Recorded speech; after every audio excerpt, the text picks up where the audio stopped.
First of all, we've tried Peace Walker. Yes. We've tried Neverdead, and we tried, of course, Silent Hill. The first question will be regarding Silent Hill. I've been a fan of the series. We've been a fan of the series. My first question is: this kind of feels like a reboot. I mean, the game has a new feel, like they recovered their identity as a franchise. How do you feel about it? Well, that first of all, thank you for the support for Silent Hill over all the years. This is a new Silent Hill experience for PS3 and 360. So it's the second time we're launching on those respective platforms. I don't know if you want to call it a reboot. What I can say is that my opinion is we're taking the franchise in, with this game, a new direction, somewhat, while we're taking some of the things that made us most successful in the past with the early Silent Hill 1, Silent Hill 2, Silent Hill 3 games, where the deep exploration, the rich storytelling, the paranoia, the psychological torture and strain that we're putting on the players, and the sense of disempowering them throughout the whole experience of Silent Hill, where you find yourself entrapped in this, metaphorically speaking, personal hell. And the storyline, the character for Silent Hill Downpour is totally brand new. The mechanics that we're doing, and then the scope of the game, like I said, I think we're broadening things out more technically. Just again with the scope of the sheer size of the town that we have with this game is unlike any other Silent Hill games in the past. But I mean, at the same time, we feel like, yeah, it's a new game. It's a new Silent Hill. We can enjoy. There have been in the past some games that I've stopped playing Silent Hill for a moment. And when I play today, yes, maybe this is time to go back. At the same time, Konami is re-releasing Silent Hill 1, 2, 3. No, sorry, 2, 3, and 3 in HD. Yeah. Are you a producer in that team? No, I'm not actually. I'm not. No. Okay, let's go back to Neverdead. Okay. I mean, the new EP is fantastic. I mean, enjoy the dismemberment, the exploding head. But I did feel, like I was just talking with Mr. Richards, and I feel like this game is the Western version of, and not to be taken, literal, the Western version of Shadow of the Dam. Similar approach, except for the dismemberment. Yeah. Which is, to me, a breath of fresh air. It's not Battlefield. And how do you feel about it? Well, that's a great comparison. I think when you compare the game to other great games, that is, a very nice compliment. And the team is, the development team, and then our head producer, our internal producer, by a gentleman by the name of Shinta Najiri, who is a very talented producer that we have leading this project. It's really his vision. And when I first played Neverdead, it did remind me of, from a control standpoint, dual-wielding pistols, early Max Payne 1 on Xbox One. I love that game. That was early Rockstar. But also in this science fiction alternative parallel universe that is very fantastical, and games like Devil May Cry come to mind, Shadow of the Damned. Those are all great games, and so I think a lot of games take inspiration from other games. I don't really know. I never had the conversation with Shinta Najiri about what the inspiration was for Neverdead from, maybe if there are other games out there.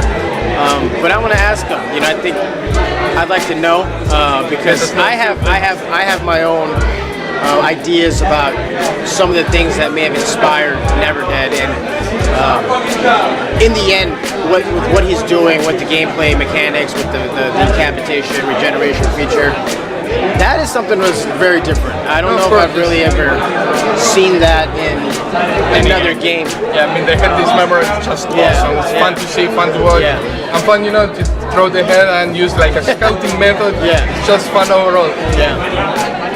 My next question, let's change to one of my favorite franchises. I talked again with Richards, and I told him that to me, gaming was born up with the Japanese companies. Konami, Capcom, Squaresoft.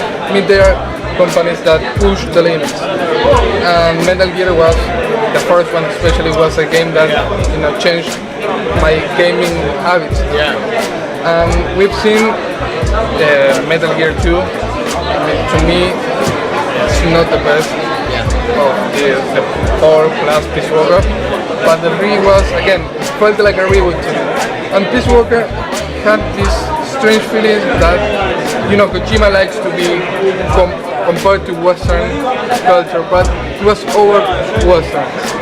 You know what I mean? I don't know if you have the same feeling. And I'm afraid, same thing I said to Richard, I'm afraid that the gaming companies are gearing their efforts towards, you know, a Western market. Yeah. You know, Rising felt totally Western.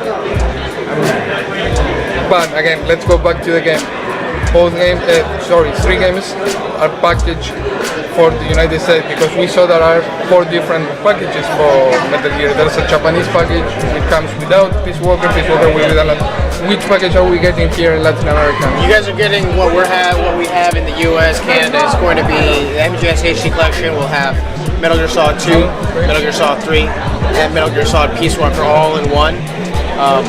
It's a great value because if you played Metal Gear, you know Peace Walker alone, if you played it on PSP, is a very, very deep game without even taking into consideration the online multiplayer co-ops modes. And the co-ops modes is something that's very much, you know, the Kojima touch that he put on that type of experience where you're playing together and synchronizing your gameplay and tactics is very much, you know, in my opinion, quintessential Kojima-san, and what he likes to do with that type of design and innovation in his games. And you're going to get 3 games, great games, very deep games. Single-player campaign alone for all 3 combined.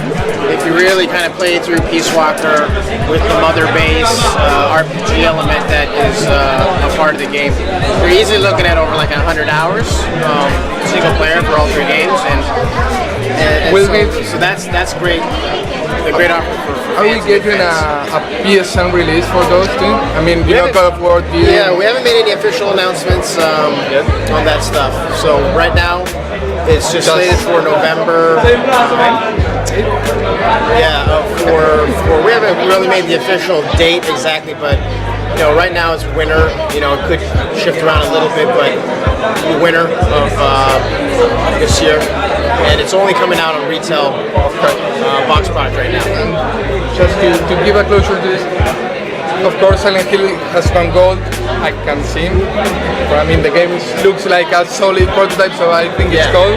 Yeah. This game you told us it's not, but it's going to be. Metal Gear of course is gold. Oh yeah. Am I wondering, you know, TGS today, yesterday was all Vita and 3DS. We know that Konami worked with a lot of, you know, 3DS, Nintendo 3DS games and DS.